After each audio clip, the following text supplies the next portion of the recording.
Welcome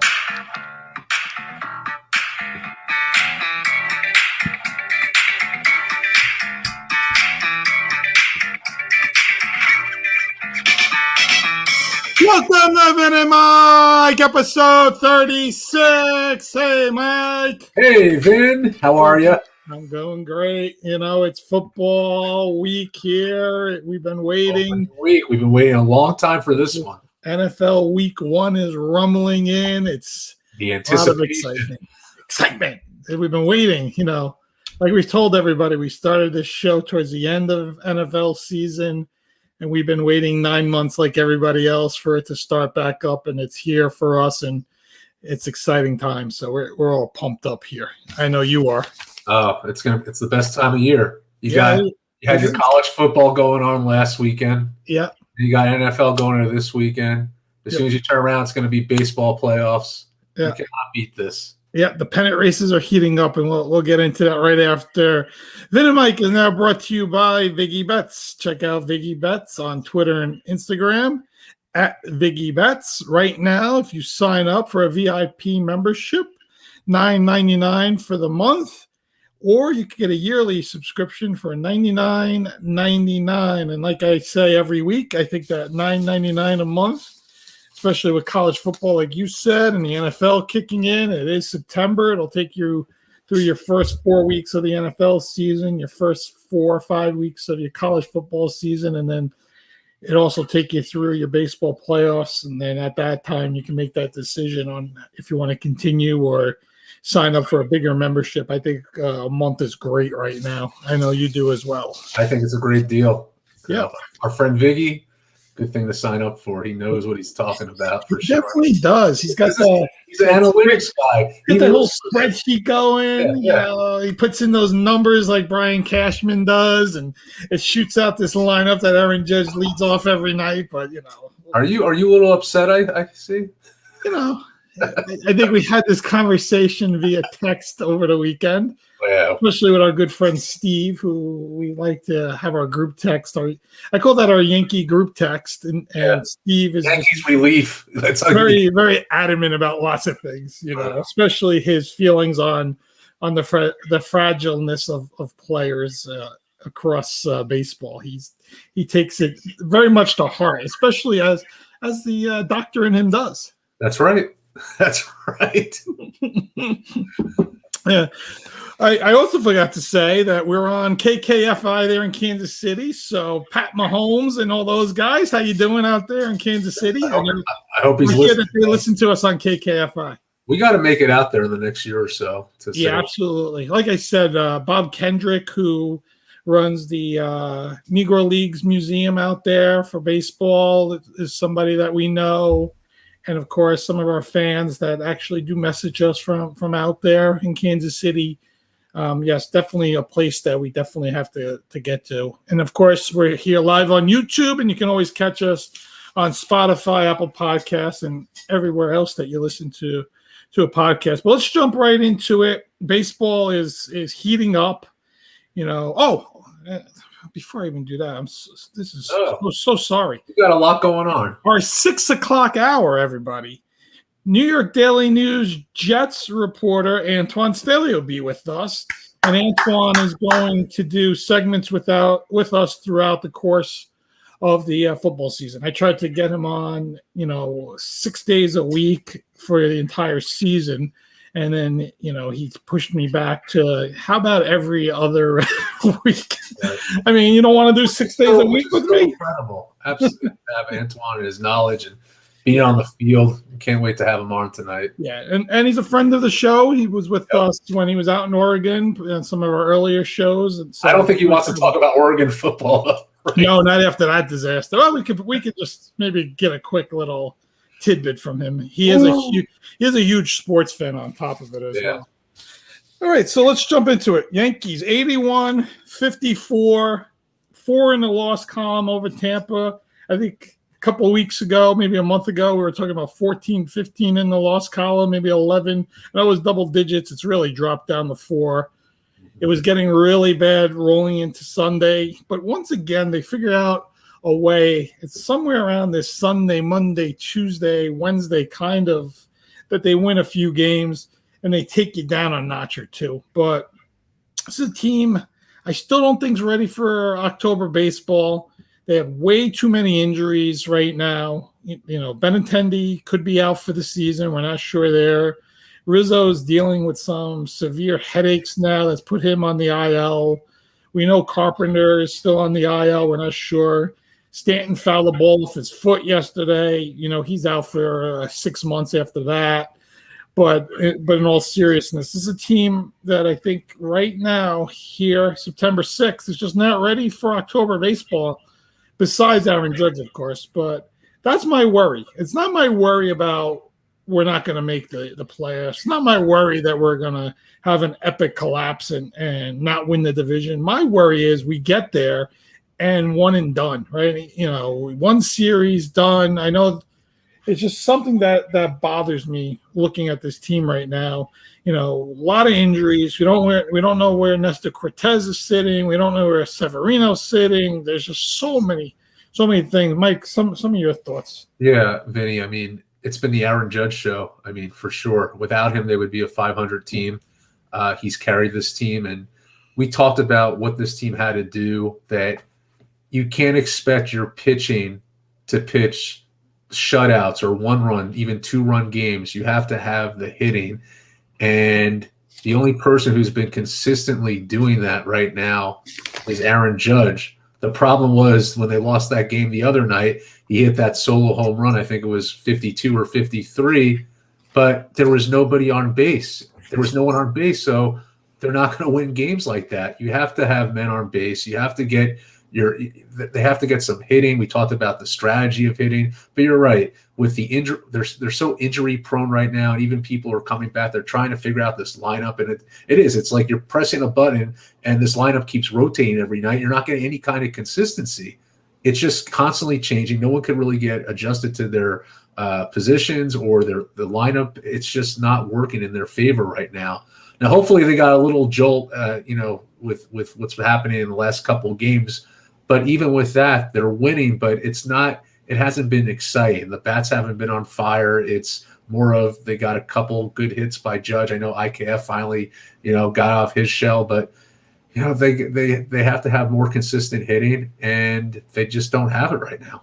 Yeah, it drives me crazy when I look at the lineup and I see Aaron Judge batting leadoff. And I don't care about getting him the most at bats and all this stuff. It just drives me nuts. The guy has 54 home runs. He's in a position where he should be hitting with men on base. And don't tell me that, he's going to have those opportunities when Aaron Hicks is your number 9 hitter. He's got no opportunities to have anyone on base. And when he finally did yesterday have someone on base, what did he do? He hit a 2-run homer to take the lead, 4-2. When you bat him leadoff, he's going to hit solo home runs. The guy is just totally locked in. You cannot pitch to him. You have been unable to throw him a fastball the last 3 months. All you can do is throw breaking balls to him. If you hang one, he crushes it. It's just he's at a different level right now when it comes to power hitting. And I want to see him in a position where guys are on base in front of him and they have to pitch to him, and he's going to drive in runs. I don't need him leading off and working a leadoff walk because they don't want to pitch to him, and then have these other schlebs behind them, don't do anything. I was just going to say, I think there's their philosophy behind it, and I absolutely disagree with it. If he's batting first, mathematically he'll have more at bats, but it doesn't matter if you have more at bats if you can't get anyone. If you're not having any RBIs, if you can't get anyone, if no one else is hitting, you need him to be in that 3rd or 4th position. I'm okay with him batting second. I think it's okay, right? He's bat there all year. I think with a healthy team, him batting 3rd is where he should sit. I think LeMahieu and Benintendi should be your 1 and 2, and you can mix and match them however you want, depending on things. Or you can throw Rizzo up there second, with LeMahieu, and move Benintendi down. Whatever you want to do. Right. That's the perfect lineup. And I get it with the injuries they have and all this other stuff. Okay, bat him second and then move things around. But you can't have Aaron Judge leading off and Cabrera, a rookie who's just coming into himself, batting third in a pennant race. It's not fair to Cabrera in that you're putting him in the middle of the lineup in a pennant race. And two, it makes no sense. It makes absolutely no sense. It's just one of those things that drove me nuts the entire weekend. And everybody could say these analytics and it shows that he gets – it doesn't matter to me. It's all garbage, right? It doesn't – I watch baseball. Baseball to me is guys on base, guys drive guys in. That's baseball. Right. And if you're going to have him bat leadoff, that means your 8 and 9 hitters are guys that get on base. And I didn't see that. And we don't have guys there. IKF, whatever. He's got 2 home runs on the season. I don't need Phil Rizzuto playing shortstop for me in this day and age. You know what I mean? I need a guy that's hit 10 home runs from that shortstop position. And to me, that's a weak hitting shortstop. This guy is at a whole different level of weak hitting, and it's something that the Yankees are going to have to address in the offseason, which we'll get to that once the end of October comes and we really holler and scream if this team is not doing anything successful. Yeah, I have to agree with you, though. I do think they make the playoffs. I don't think it's going to be a tremendous collapse, but you got to pick it up. You have to have the momentum. How are you going to beat this? How are you going to beat this Astros team with what's happening right now? Get Aaron Judge to that second or third or fourth. Put him there so he's successful. So you have an opportunity to get people on base. And if you're all about your analytics, your 8th or 9th person, they're not getting on base. Yeah, they're showing success against anyone. They didn't show success against Tampa. Tampa's going to be there too. Remember, they have to show success against Tampa as well. So right now they're in a position where they're not ready to show success at any level against any team, and that's what bothers me the most. Is I get it. We have a lot of injuries. The team is in disarray when it comes to all that.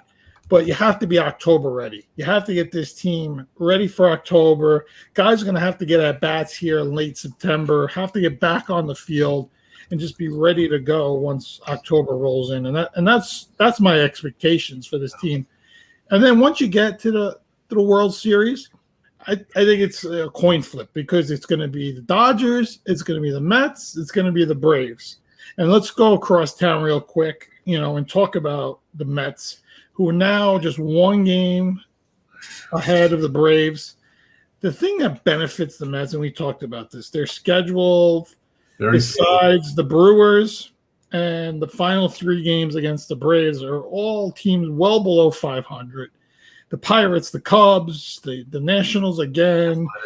They're just not a lot of teams there that they should come out and beat. And I think that should help them.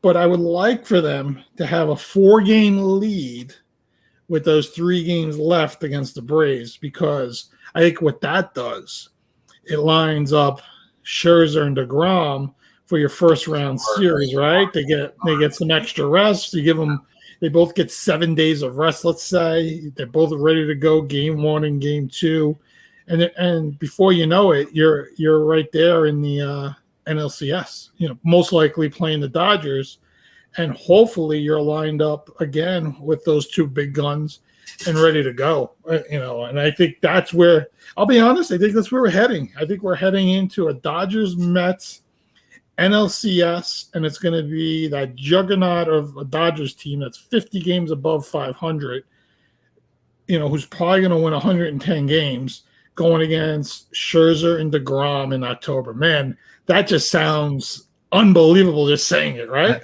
That is must-see TV. No, Vinny, they have the most favorable schedule in baseball right now. Now, you drop 2 to the Nationals, and it kind of was reminiscent to me what the Yankees did with Oakland. They just got to pick it up. And, yeah, teams are going to have letdowns, and no one should panic. You got the Pirates series coming up, and then the Marlins. And you know what? Cubs, the Mets, it's their season to win. They have the assets. They could do this. And you make a very good point. Going with Atlanta strong, going with that 4-game lead, so you could get the right pitching in for the playoffs strategically to win against the Dodgers for sure. Yeah, I mean that's really where you got to start focusing yourself. As we start going into later September here, is keeping Scherzer and DeGrom healthy. That's the most important thing. and then setting them up for those important games where you need to win. And you'll know about 10 games left in the season if they're going to need them, for that stretch run against the Braves. You're going to have that feeling. Buck Showalter is going to have to manage that the way he does and figure it out. But I think they'll be in that place, in that opportunity where they're going to win that division. I think just the schedule really benefits them. And I think they'll be able to line up their first series. I don't know who that'll be against, but with Scherzer and DeGrom at the top in a short series, you panic if you're another team. And I would expect to see a pretty good NLCS. And I'm still hoping, Astros, Yankees, and Dodgers, Mets. And then to me, that's the 4 best teams in baseball. Throw the Braves in there as well. I don't want to discount them, but you can't have 5 teams in there. But that's what I've been wanting to see all season. And of course, I've talked about the Subway Series all year. I want that to come true for you. You were on it before. You were on it right away. I was on it during the June swoon that never came. Neither team June swooned. The Yankees July'd, whatever you want to call it, all the way to September. They did something in the bed. I won't say it out loud, but they definitely did that. And then the Mets have just been, I think, really consistent. They've been really good. I'll tell you, the biggest thing that worries me about the Mets when I looked at their team is I just don't like their DH situation. I don't like Vogelbach. I don't like Ruff. I just don't find them to be the guys that were successful in the trade market for them. I have to disagree with you on Vogelbach. I do. I disagree with you because I feel that he has a very good eye. He knows when to take a pitch. Do I think he could have been a little more successful? Of course. But I think he's been impactful to them. He stands out. I think he's a smart player. I have to disagree with you on that. I think he likes to eat the pizzas that you show on our Instagram on an everyday basis. I think that's one of the bigger problems with him is that he just doesn't look like he's ready to swing the bat. I don't know. Maybe it's me. But he just doesn't – he doesn't look athletically ready to me.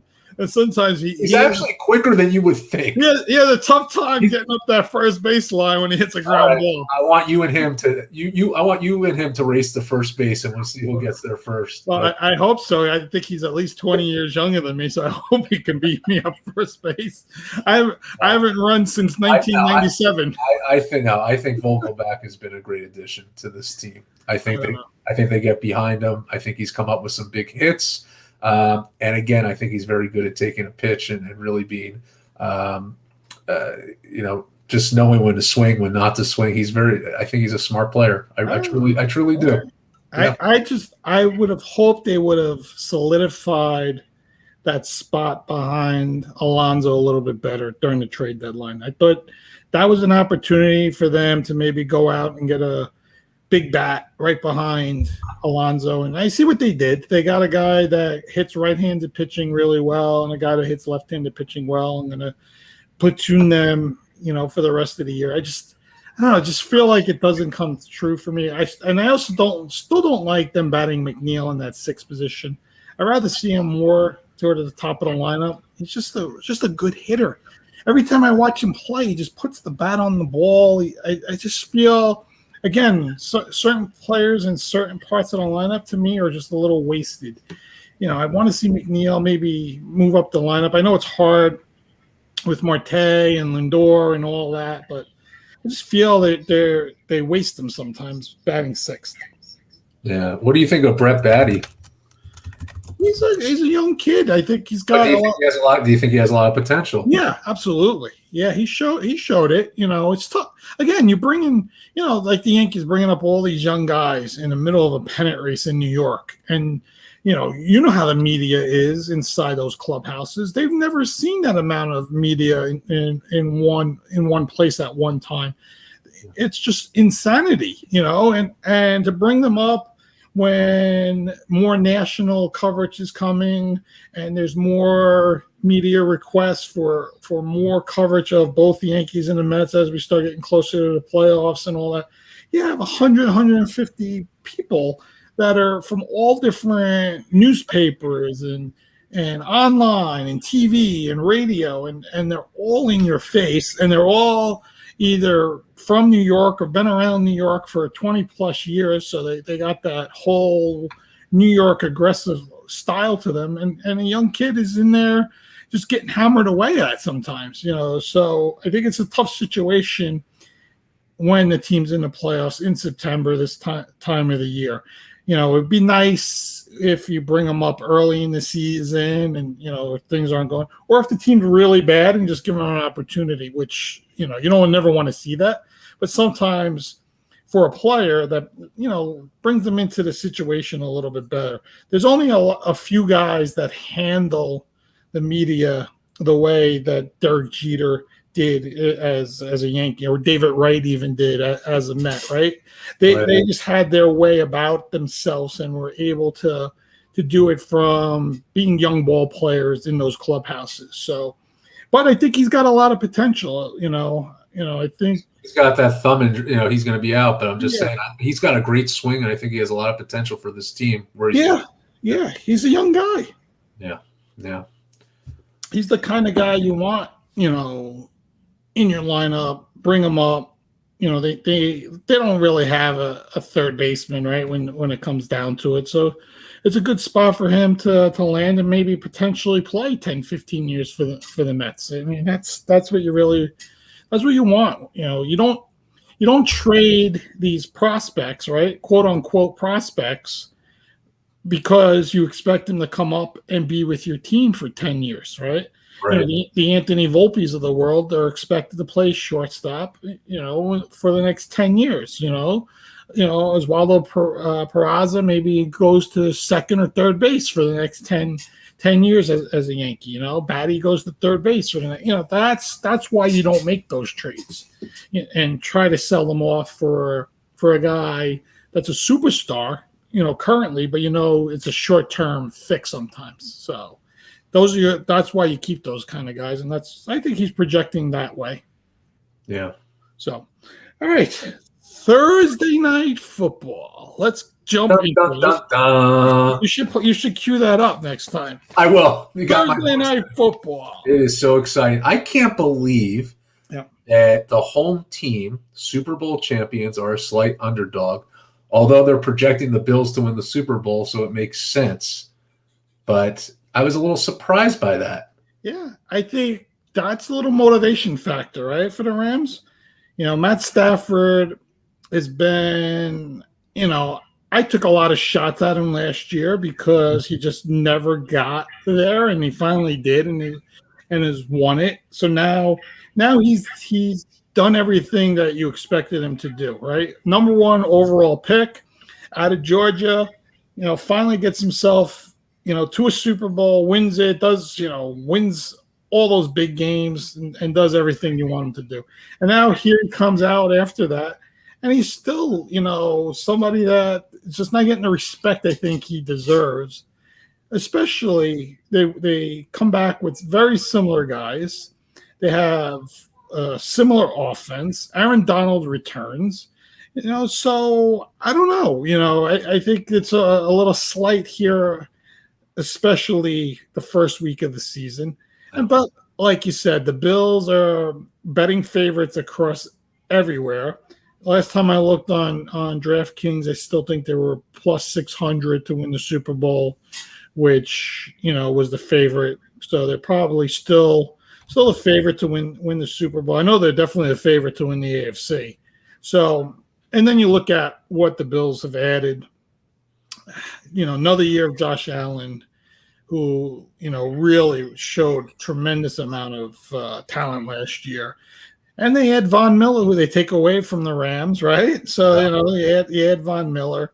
So, you got some pieces in place, good wide receiving core. They bring in Cook's brother, James Cook, another running back and all that. But I think it comes down to that. I think everybody thinks Josh Allen's the next big superstar, the guy that's going to just lead his team to the Super Bowl and take over. And I think that's why they're -2 right now, right? That's the last I looked at it. Bills were -2.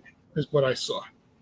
Yeah, there's two, and I see some of the 2.5, 2, but right there. So we'll see what happens. I think that the biggest story here, Vinny, is being able to stop Cooper Kupp.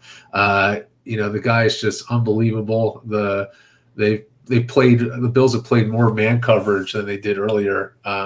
So it will be interesting how they really defend him. And I think, I know you gave Stafford a lot of crap last year, but but he I think he has more to win in this game than Allen has to lose. I think there's more pressure on Stafford because everyone's talking about the Bills, and I don't think that the Rams are getting the respect that they should for being the Super Bowl champions. And right now, I feel I always like a home team week 1.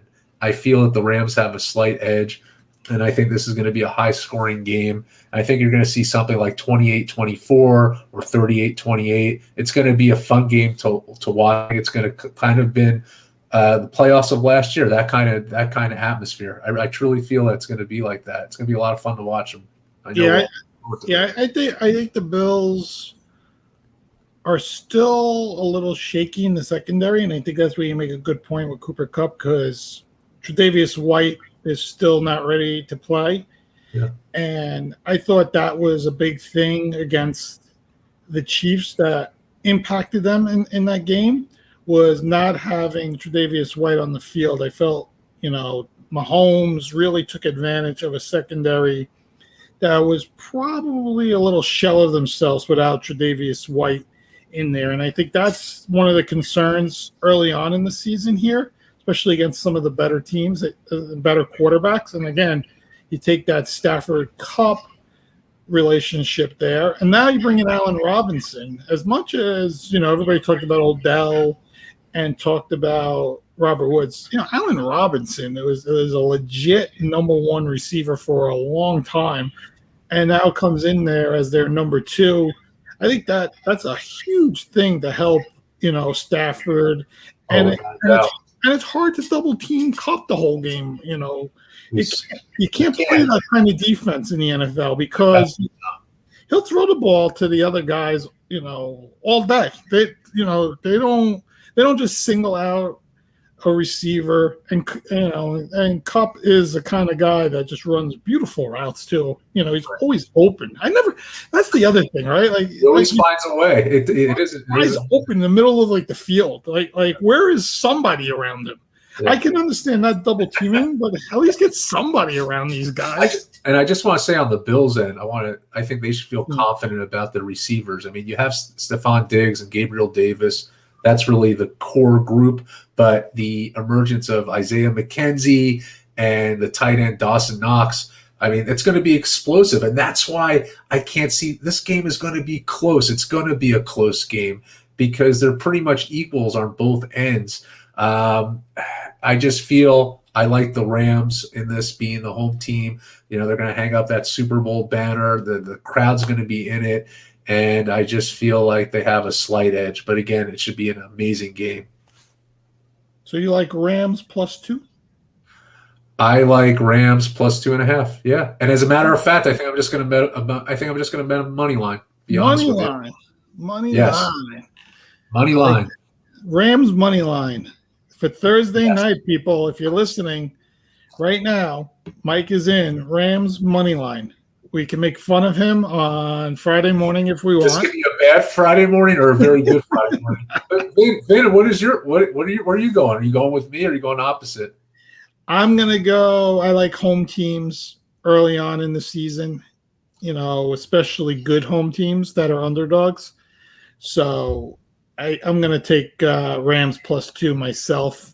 I'm not money lining anything early on in the season because all my money will be out of my pocket with those money lines early in the season. It's just the one thing about football. I think we always say this every year that we talk. It's just like, wow, look who just beat this team this week, and wow, how did this game happen? I'll never forget when we talked about. The Eagles were looking horrific, and Nick Sirianni was talking about planting flowers, and Detroit really looked like they were starting to get it together and looked like they were ready to get their first win. Yeah. And the Eagles are flying out to Detroit, and I'm sitting there going, me and Mike are both like, the Lions are going to win this game outright. Like, they're just going to win this game, and that's what's going to end up happening. And what the Eagles won by like 40. It was like the game was over at halftime before it even started. Yeah. So it's just like those are the things I think about every week when it comes. That's why they say any given Sunday, and it's so true. Any given Sunday. That's right. Yeah.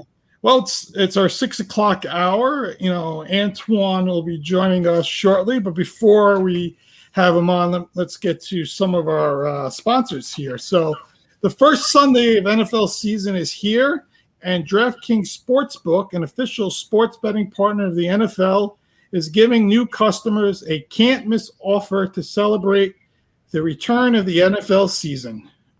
Right now, new customers can just bet $5 and get $200 in free bets instantly. Also, as an added bonus for week 1, everyone can experience the thrill of DraftKings early win promotion. So how does that work? You bet on an NFL team to win. If your team leads by 10 at any point during the game, you get paid instantly. So even if your team loses. So Mike, you're an existing customer. You can bet your Jets. They're up 10-0 early, and you win despite losing 34-10. So that can happen. So don't say that. I don't want that to happen. Right. Download the DraftKings Sportsbook app now. Use promo code TPPN to get $200 in free bets instantly when you place a $5 bet this Sunday. That's code TPPN only at DraftKings Sportsbook, an official sports betting partner of the NFL. Minimum age and eligibility restrictions apply. See show notes for details. So, Mike, I've been listening to Vin and Mike on my new Raycon wireless earbuds. Yeah, Yeah, they got the everyday earbuds, look and feel and sound better than ever. They got optimized gel tips for the perfect in-ear fit. These earbuds are so comfortable, they will not budge. Trust me, they don't move. You get 8 hours of playtime, 32 hours of battery life. Right now, Raycons are just right. You get quality audio at half the price of other premium audio brands. It's no wonder Raycon's everyday earbuds have over 50,000 5-star reviews. They have that nice noise isolation that you have. They have that awareness mode. So, as you're moving around, like for me in the gym with the fitness earbuds, it's nice.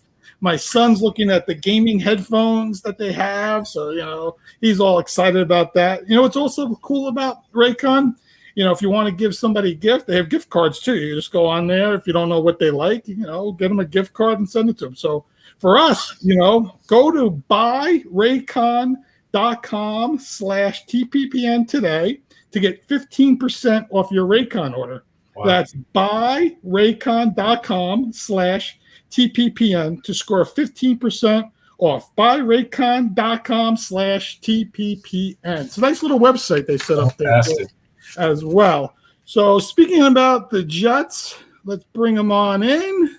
Here's our good buddy, Antwan Staley. What's up, Antwan? Hey, how you doing? Doing good, man. How's things? Staying busy. That's an understatement, right? Yeah, it's not too bad right now. We were just mentioning you earlier, that you were coming on, but also mentioning that we had you on when you were with Oregon, and happy that you were a friend of the show prior to your Jets experience now. And Mike didn't want to bring up Oregon because of the way they played week 1, but we're just happy to have you here, Twan. And for people that don't know, I know Antwan for over 10 years. Has been a friend of mine for a long time. He's now the New York Daily News's Jets beat sports reporter. So he's spending time with the Jets every day. And then on an occasional Tuesday, he's going to spend some time with us. So we thank you for that, Twan. Yeah, no problem. Great. Mike, I'll let you jump in since you're the Jets fan. I know you got some questions to ask to him right off the bat. I think Antwan, first, this is great to have you on. I think the biggest question is around Zach Wilson. I got to tell you, when I watched that preseason game, it scared the crap out of me. I thought it was an ACL. Looks like he's progressing nicely. I've read some articles that there is a chance that he may play week 1 against the Ravens. What are your thoughts on that? I mean, it's possible. I mean, he's done some light workouts to this point with the Jets, but we'll see how Robert Saleh said. We'll see how his knee responds, and have an answer for Wednesday. But yeah, I definitely think it's an outside chance. Even if he doesn't play week 1, I expect him to play week 2 against the Browns. There, I know they said they're going to wait till he's 100% ready before they actually play him. So I don't know if they don't necessarily want to rush, but at the same time, if he's ready, then they're just going to put him out there. I know the people want to be cautious with Zach Wilson and things of that nature, but the problem is it's no longer the preseason; it's the regular season now. So at some point, you're just going to have to just throw him out there, and he's going to have to just try to get the reps and time out there on the field as much as possible. Yeah. Is the plan to practice? Is the plan for him to practice tomorrow or anytime this week? Well, I think he was out there on Monday. I wasn't sure because we had Zoom. We had availability on Zoom, so we'll see. I imagine so. I imagine they'll see what he can do tomorrow. Yeah, he's definitely gonna have to practice before he actually plays. And if he does that practice tomorrow, then I imagine it's a good chance that he will play. But we'll talk to Robert Saleh before the team actually practices tomorrow, just to kind of get a gauge and where he's at and who the starting quarterback might be on Sunday. Yeah, Antwan. I mean, I think one of the most exciting things about this club this year was the draft pick. I think the Jets have had one of the most successful drafts I can remember. These new guys like the Sauce Gardner, Garrett Wilson. How are they looking on the field? What's kind of the dynamic right now? I mean, they look good. I mean, I think Sauce is Robert Saleh say he's going to be the starter opposite DJ Reed, and I think he's looked really good throughout the course of camp. And a lot of people, I mean, the teams that did not throw his way throughout the course of the preseason, opposing teams, while he was on the field. So I think that's kind of a bit of a testament to how well he was playing receivers. Now, obviously, the regular season is a whole different animal. So I imagine you're definitely going to have some people, especially veteran quarterbacks, is going to take their chances against a rookie, no matter how good he is. But I think he's coming along really well, especially considering how difficult the quarterback position can be. As far as Garrett Wilson, I think he's looked good too as well. I mean, you have a good nucleus of wide receivers with him, Elijah Moore, Corey Davis, also Braxton Berrios in that mix too as well. So yeah, they can kind of break him along a little bit slower. Don't necessarily need him to be a number 1 receiver from day one. And Jermaine Johnson, their third first-round pick, I think he's also progressively getting better and better throughout the course of what he was throughout the course of training camp in the preseason. And I think he'll be a good rotational guy to start out the season with. I know a lot of my fantasy friends out there are very interested in Hall and Michael Carter, in that who's going to be the starter, who's going to get a lot of the snaps, who's going to be the goal line guy. Any insight on Breece Hall and Michael Carter's playing time? Well, I mean, I don't know if this is probably the answer people want to hear, but they're probably going to split carries. So I mean, Michael Carter would probably be the starter initially. I don't think it necessarily matters. I think they're going to get, they're going to ride with the hot hand. If Breece Hall is, doesn't start the game, but he ends up having, a great showcase throughout the course of the Ravens game or the Browns or whatever, that they're going to play. They're going to give him most of the carries. If Michael Carter is playing well and playing better, then they're going to give him the carry. So I think it's going to be split. Like I said, I know fantasy people don't necessarily want to hear that, but I think that's just the reality of the situation there, especially when, you have 2 running backs who can, carry the load for a team. Yeah, that's why I didn't draft either guy as a starter for my drafts. I made sure I picked my 2 starting running backs, and then if one of the 2 are available later, I would grab them that way. Just off of that assumption, and then hearing it from you just makes me feel a little bit better about my draft techniques this year. What's so? I know you mentioned Jermaine Johnson and the defensive line. Just want to hear a little bit maybe about Michael Clemens and Lawson, and who actually is going to be the guys to be out there, to start the season. Well, I mean, they have a good rotational guys on the defensive line. I mean, you have Carl Lawson, who ended up, tearing his Achilles last year. So, yeah, you'll have him. You'll have John Franklin Myers out there. I mean, you'll have obviously Jermaine Johnson will be out there. I think Clemens is probably like fifth or sixth in the pecking order there. But, I know a lot of people like him just simply because, this – just the way he, the way he talks, the way he played the preseason, just kind of, the aura around him. But he definitely had a really good preseason, and I think people are excited about him, especially him being a 4th round draft pick. I definitely think the Jets might have got a steal with him, but he's not going to start. But he'll be somebody they'll have this kind of rotational wise there with the guys that they have. But they have I think the defensive line is their deepest, unit on the team. So they ended up cutting some guys that were NFL talent there just because they couldn't keep everybody on the 53-man roster. That's how loaded I think they are on the line. Yeah.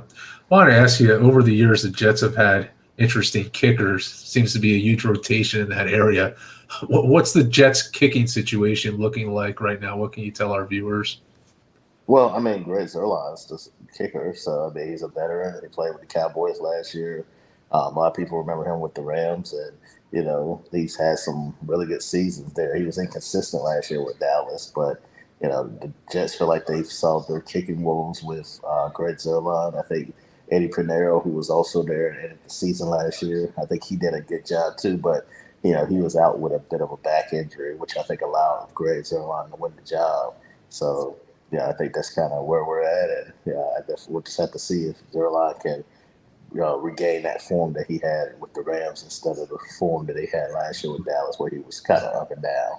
Yeah, the good old Legatron, as they used to refer to him as when he was with the Rams.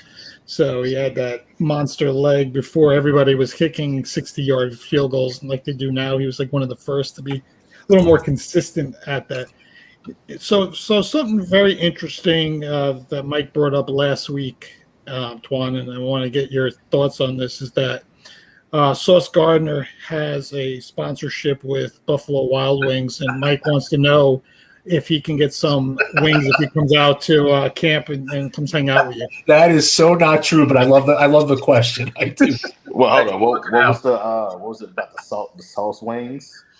Yeah, he's got some special sauce that's going on with Buffalo Wild Wings. I saw it. We talked about it last week. So Mike wants to come out to training camp. He wants to go out to Florham Park there and hope that you can get him some wings from Sauce. Well, I hadn't even tried them, so I don't know what they taste like or anything like that. So I don't know if I'm the point man to talk to in regards to that. But I mean, I know that was like a big thing there a few weeks ago. Hendel having his own sauce there. I heard it's pretty good. Maybe I need to go ahead and try it too, or ask about it as well. Yeah, tell him, we'll be more than happy to have him on the show here to promote his wings, Just tell him to come on, we'll talk some wings, we'll eat them while he's on and everything. So it's all good. Yeah, I wasn't, like I said, I wasn't the point man. So it would have been a great story for me because I love chicken wings, but, they kind of went in a different direction with the story, the person they wanted to have the story. So, but, yeah. Back to football. I'm really excited about Tyler Conklin. I think that he had a breakout season for Minnesota, and I think this was a steal for the Jets. What are your thoughts on that? Yeah, I mean, him and CJ Uzomah, I think both of those guys are really good, going to be really solid for the Jets to be able to improve the tight end position there, and I think both of them are going to be, really keys there. I think CJ may end up starting, but I think Tyler is definitely going to get a lot of touches too as well. I think they're going to run a lot of 2 tight end sets, so I definitely think it's going to be a weapon for whoever starts on Sunday, and of course Zach Wilson moving forward throughout the course of the season. Right. How's Dwayne Brown picking up the offense? How do you see him doing everything?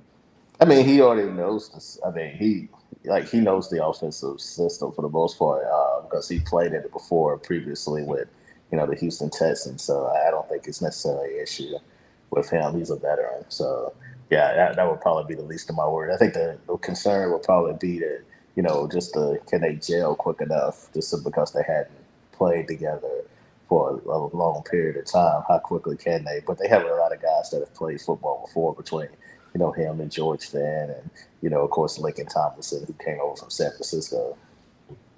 Yeah. I don't know if Vinny told you, but I will be in Cleveland for game 2. So very excited. I did that about 4 years ago when Baker Mayfield made his debut. And now look what happened there. So that's going to be I'm really looking forward to that. So if you're there, Antwan, we'll have to meet up and say hello for sure. Yeah, well, I'll be there. So, yeah. Do it. You'll definitely be there. That's for sure. Yeah. All right, Twan.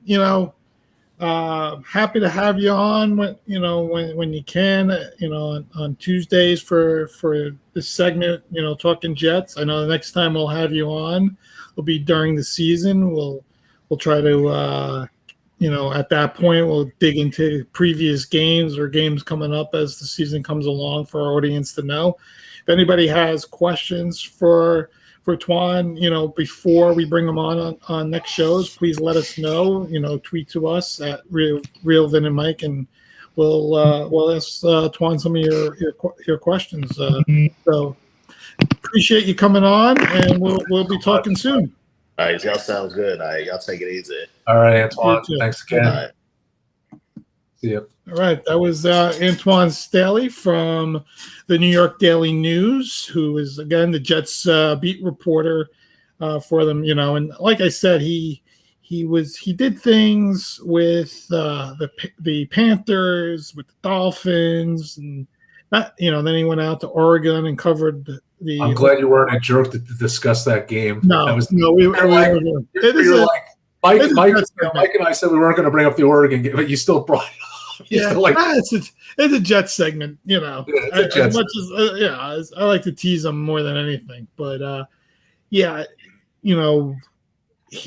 be a good source for us all season. We're happy to have him on and thank him again. And Mike, make sure you hook up with him out there in Cleveland. He's excited to talk to you.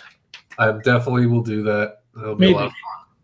Excited. I'll bring up the Sauce Gardner wings. That's right.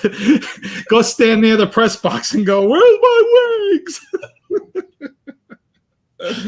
Oh, man. Okay, let's see here. Before we end the show, I figured let's talk a little Week 1 NFL. Ooh, okay.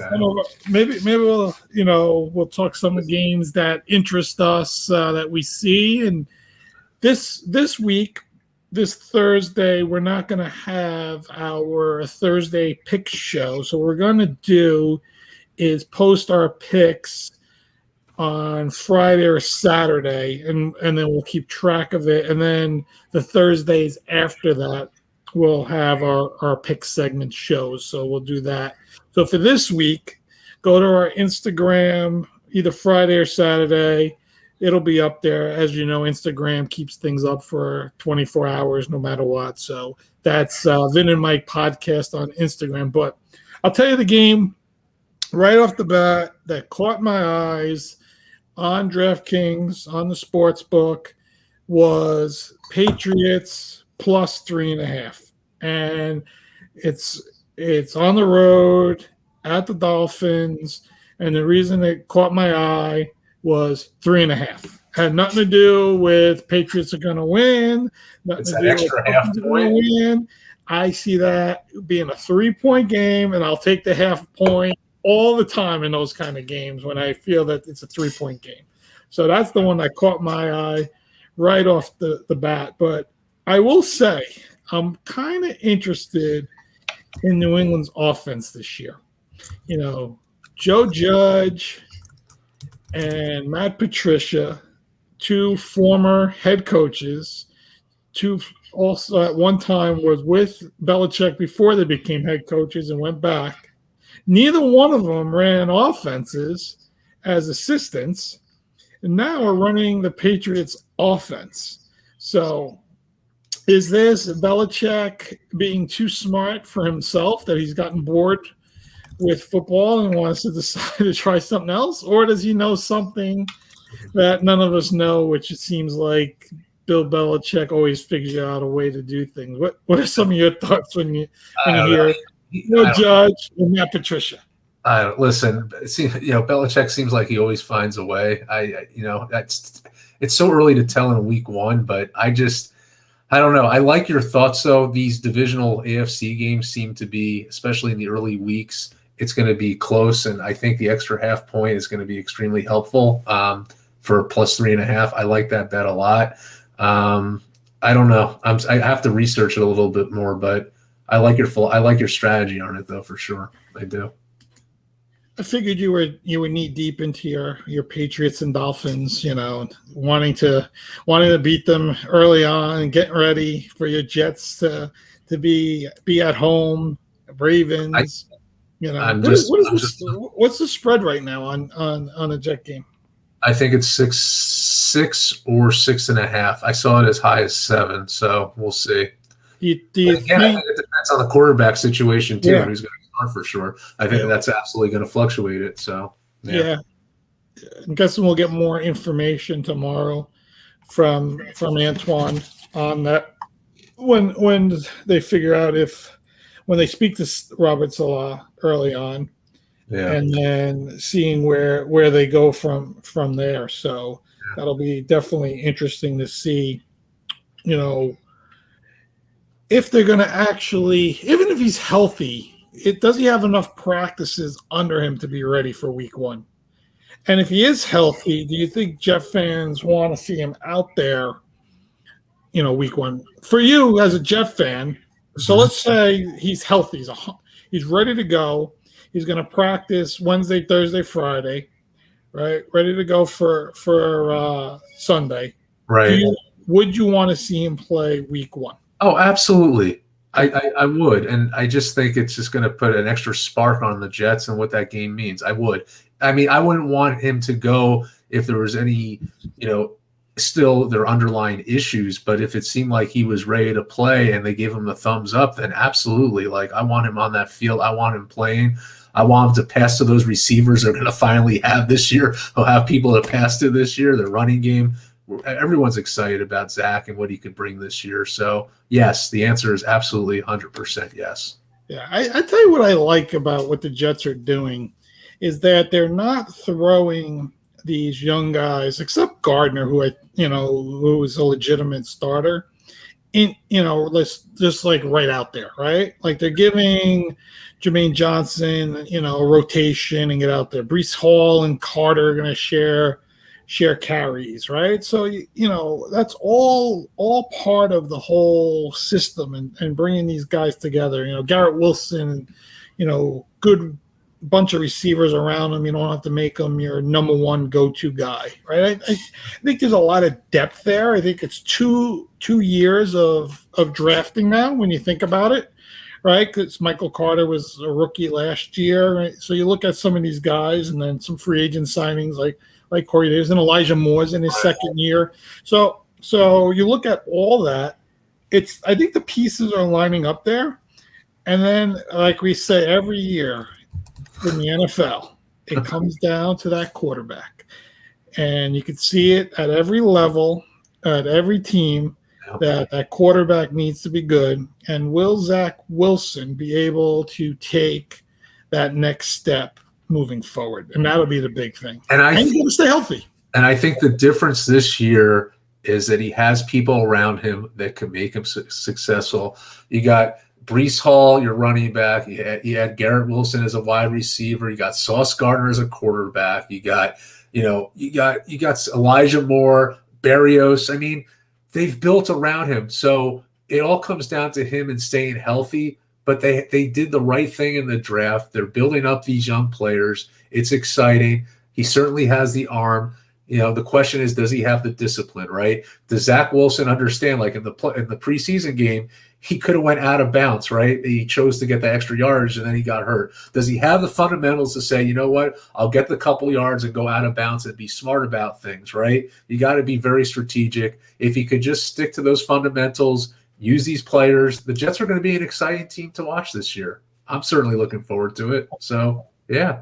All I know is going to be very exciting, 8 o'clock Sunday night, when Derek Carr is throwing 3 touchdown passes to Devontae Adams. That's what's coming, everybody. Everybody knows it. They're all afraid of the silver and black this year. Yeah. We're coming to New York in the AFC Championship game. Let's go. We got, we always talk about my Jets. We got to give you Raiders some, we got to talk about them. You're excited about them. That's your team. Absolutely. And I will dive very deeply into them the next show. I think I will definitely talk a lot about what I see and how I feel, because right now when I look at them, I think Derek Carr is as much as the guy that has to be there than anything else. He got himself Devontae Adams. We had Renfro. We had Waller. We have some real legitimate all-pros on that offense. I think Josh Jacobs will be better. I like Josh McDaniels calling that offense. The defense, adding Chandler Jones and Max Crosby already there. We can get to the quarterback. Added a lot of guys in the secondary. Just improved the team as a whole. And got a lot of the dysfunction out of there. John Gruden caused a lot of dysfunction. As much as he was great 20 years ago, it's like fades away, right? It's just sometimes that happens. And Mike Mayock, who was this genius, at least we thought he was, on draft days at the NFL Network, just wasn't a genius at drafting for the Raiders, except for a few guys. But his first-round picks were, like, ridiculous, and they were terrible. And so I think we've got a little bit of that out of there. We got a lot of guys here ready to go. Josh McDaniels, who I always thought calls really good offenses. And it comes down to Carr getting the ball to those playmakers. And he's got them. He's got a bunch of them. So that's what I want to see. But the AFC West, to me, is the toughest division in football. It's going to be the best division in football. I just want to tell you before we run, I want to give you my pick for the Mike's pick for the week 1. All right. I want to ask you a question if you remember this. Do you remember what team beat the Bills in week 1 last year? No. It was the Pittsburgh Steelers. And you know what? They are playing the Bengals game 1. They are plus 6.5. I love that bet. With an analytics, and Mr. Guerrero, who listens to us, would love this. The Super Bowl losers are disastrous, 4-18 against the spread following a game, and including just 9-13 straight up. Cincinnati's their best strength is their passing, and Pittsburgh's pass rush and secondary are their strength too. I think you put these teams together. I think Tomlin knows how to coach these guys. They always come under the gun, and I think in week 1 they're going to play very hard against the Bengals. I think plus 6.5 is a lot, and I think they keep it close. So that is Mike's pick for the week. Got it. I'm guessing that 6.5 is the Trubisky factor at this point. I would assume, but so. I like that. I like that stat. Was it 4-18? Yeah, against for the Super Bowl loser in week 1 against the spread. Yeah. And I wanted That's to, a good speed. Yeah, and I just wanted to call out something else. I wanted someone who listens to us, my friend Brian. He'll text me during the show. He said, "You talk too much about Cleveland." You know what, Brian? I will talk as much as I want about Cleveland. I'm excited to go on that trip. I'm a Jets fan, and I had a great memory going there 4 years ago for Baker's first game, even though the Jets blew in the second half. So I will talk about Cleveland. Thank you.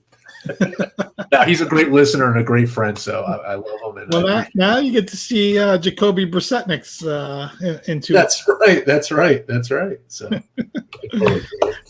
all right. It was a good first football show. We got some picks in.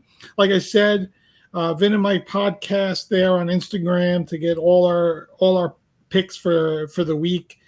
And like always, you can always message us on Instagram, at Twitter, wherever you want. You can go in here after the show, put in comments. We always read them and try to respond to everybody as best as we can. So, and then besides that, it was good. Again, thanks to Antwan for joining us. Antwan Staley from the New York Daily News, Jets beat reporter. You can follow him on Twitter at Antwan Staley. Okay. Have a good night, Mike. Have a good night, Vinny.